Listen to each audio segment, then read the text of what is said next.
these are the instructions for you to write the introduction to your research paper. Okay, so let's see what you have to do. The task is very simple. You are going to develop your outline, writing an introduction to a research paper, and also a list of references.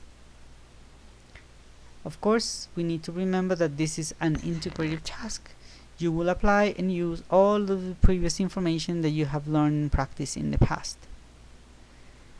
I need to remind you here that you should follow your outline very, very closely, and also that you must replace the revised paraphrase definitions that I checked, because remember that you were working on the outline while I was checking your paraphrases, so you need to make sure that the paraphrases that you use in your introduction are the new ones that I revised. Number 3, you will submit the task as a fully editable Word document. Okay, so I don't think there will be any problem with this, but I'm just reminding you because it will be easier for me to write it. Sometimes, like, you change the format, or you probably have it in PDF. I want it to be Word. Okay, so keep that in mind at all times. Now, while you develop your outlines, you need to make sure that you follow all of the steps. Okay, the outline is already prepared that way, but I want you to remember that the only subtitles in the introduction are these: 1.1 introduction to the problem, 1.2 purpose of the study. The parts that you see in white here are just the rhetorical moves. In other words, that is the thing that as a writer you should do, but this is not part of the paper. These are not subtitles in the papers. This is only an indication of what you are going to talk about. So let's see. In the following slides, I'm just going to present to you the things that I want you to remember when you're writing your paper. I want you to keep all of these things into account. Okay, remember, academic style first of all. No contractions in your paper. Negative forms that are appropriate, the short ones. Instead of using not any, you will use no. Instead of using not much, you're going to use little, and so on and so forth. Also, I want you to limit the use of run-on expressions. Remember, etc., and so on and so forth. That's not good style. Number 4, remember that you're going to write in an impersonal tone so that your paper becomes more objective. So avoid addressing the reader as you, or referring to yourselves as I. Number 5, no direct questions. Remember, this is not an essay. This is an academic paper, so no rhetorical questions. Number 6, the place of adverbs. We practice this in Lengua Meta 5, so I think you should know exactly the place that each adverb should have within your sentences. Number 7, also favor the use of Latinate verbs over phrasal verbs. Remember that phrasal verbs are informal. Okay, so they're part of the language, they're part of the culture, they're very colorful, but they are not you're not expected to use those in an academic paper. Use Latinate verbs. Another thing concerning the format, I want you to remember these things. Okay, APA style. First of all, the format of the paper. Margins should be 3 centimeters on the left margin, 2.5 on all of the others. So the only thing that you're going to do is you're going to select margins.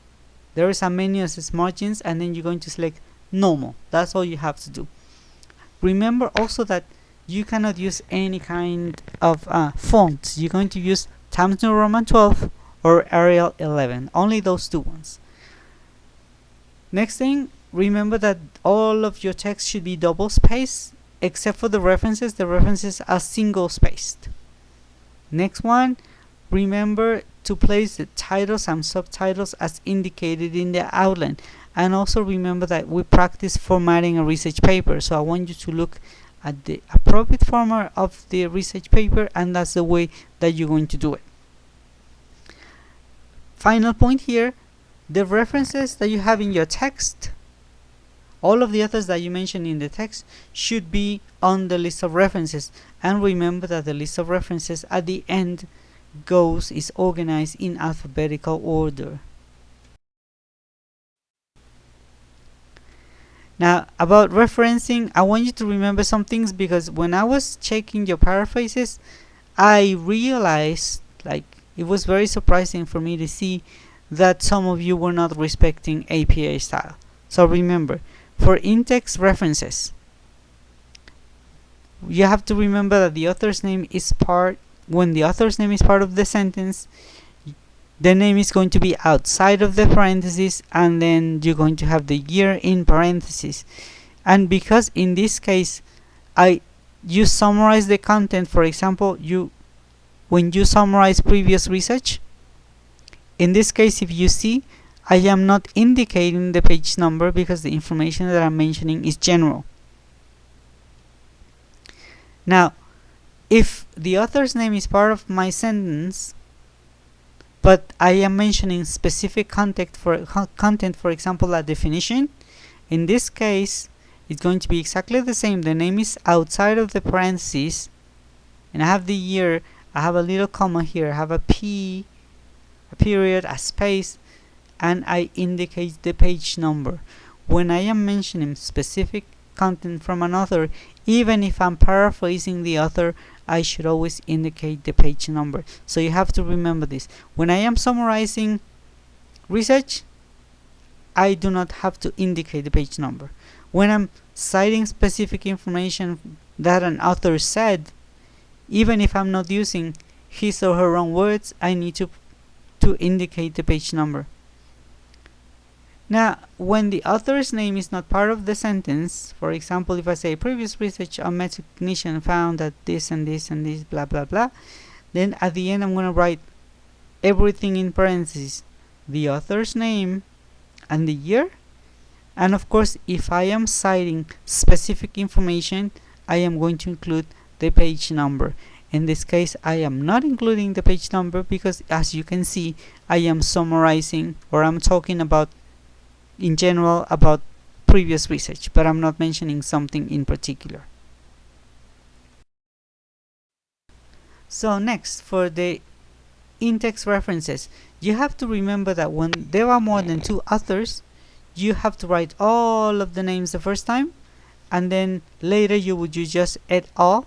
And remember that L has no period, but O has a period because it's an abbreviation of others. So this is one example that we mentioned in class, right? I have 3 authors here, Biber, Conrad, and Reppen. First time I cite them, I mentioned them all.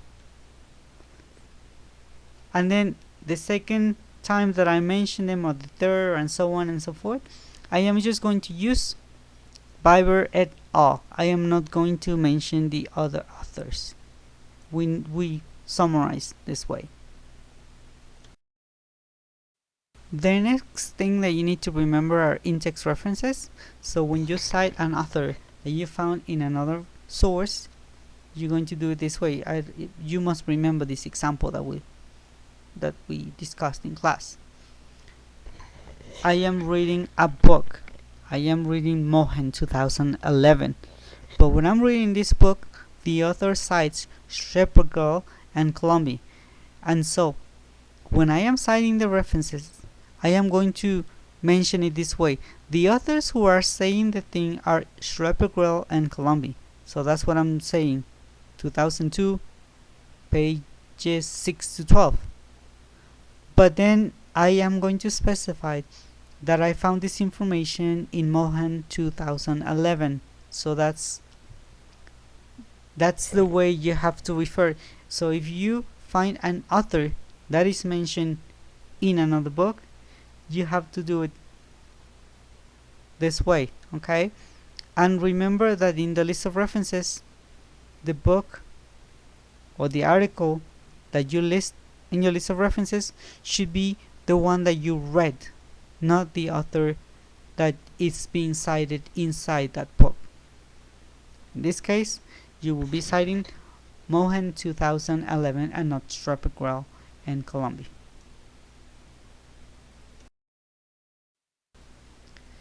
Another thing that you need to remember is for the list of references, the different formats for a book, okay? For a chapter in a book, I want you to pay attention, very close attention to every detail. The capitals, the spaces, the parentheses, the underlining or italics. I want you to pay like really close attention to all of these details because they're going to be part of the evaluation of this work. Same thing for the journal articles, okay? There's another very different kind of referencing, okay? And I want you to keep all of this in mind.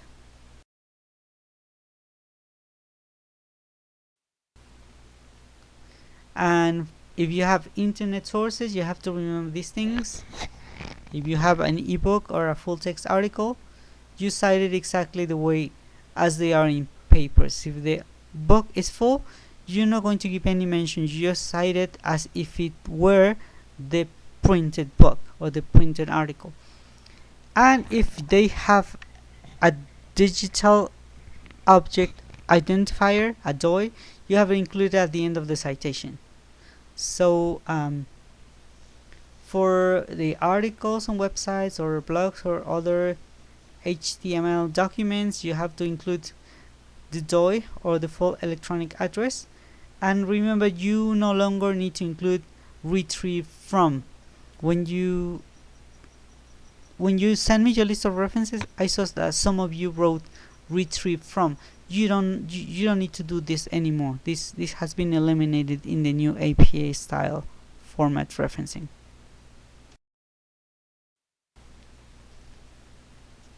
And remember that if you need to check some information, just refer to the documents that are already sent to you, that you have in your you have the files to these documents.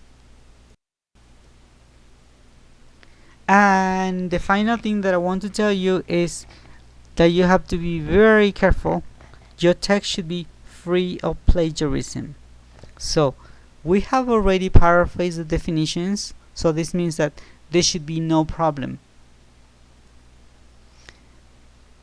But you need to make sure that all of the other parts that you're going to be writing when you develop your outline are really part of your own writing, and that you're not taking them from another place without referencing.